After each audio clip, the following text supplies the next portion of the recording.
গ্যাসের চাপ না থাকায় রাজধানীর অনেকগুলো সিএনজি পাম্প বন্ধ। যে কয়েকটি খোলা আছে তাতে গ্যাসের চাপ কম থাকায় পরিবহনের লাইন 6 থেকে 8 ঘন্টা দীর্ঘ হচ্ছে। ভাড়ায় চালিত সিএনজি নির্ভর গাড়ি চালকদের অভিযোগ, সংকটের কারণে উপার্জন সংকটে তারা। পাইপলাইনে ন্যূনতম চাপ না থাকায় বাড়তি বিদ্যুৎ খরচ নিয়ে লোকসানে পাম্প মালিকরা। ওবায়দুল হক মারুফের রিপোর্ট।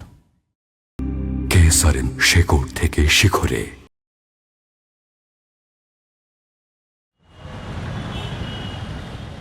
সরবরাহ না থাকার অজুহাতে ও লোকসান এড়াতে রাজধানী জুড়ে বন্ধ রয়েছে বেশ কিছু সিএনজি পাম্প।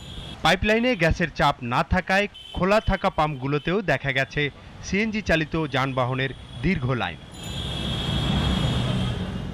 সিএনজির অপেক্ষায় থাকা বিভিন্ন ধরনের পরিবহন চালকরা জানালেন তাদের দুর্ভোগের কথা।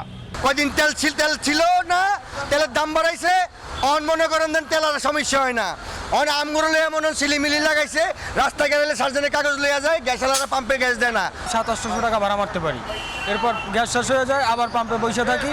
পাম্প তো ম্যাক্সিমাম পাম্প বন্ধ। কেউ বা 30 টাকা, কেউ বা 20 টাকা, এভাবে কেমনে চালামো?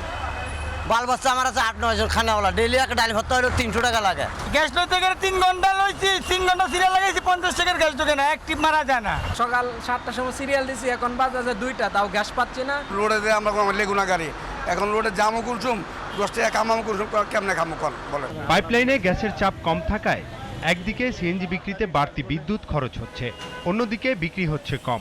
এতে আর্থিক ক্ষতিতে রয়েছে পাম্প মালিকরা।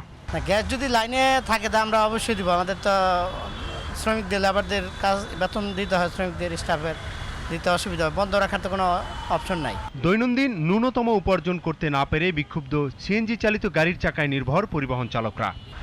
গ্যাস সংকট নিয়ে কর্তৃপক্ষের দেয়া প্রতিশ্রুতির প্রতিফলন নেই সিএনজি পাম্পগুলোতে। সিএনজি চালিত বিভিন্ন পরিবহনের চালকরা মনে করছেন সরকারের দেয়া আশ্বাসে বিশ্বাস ফেরাতে দ্রুতই কার্যকর পদক্ষেপের মাধ্যমে এই সংকট নিরসন করতে হবে। ওবায়দুল হক মারুফ, জিটিভি নিউজ, ঢাকা।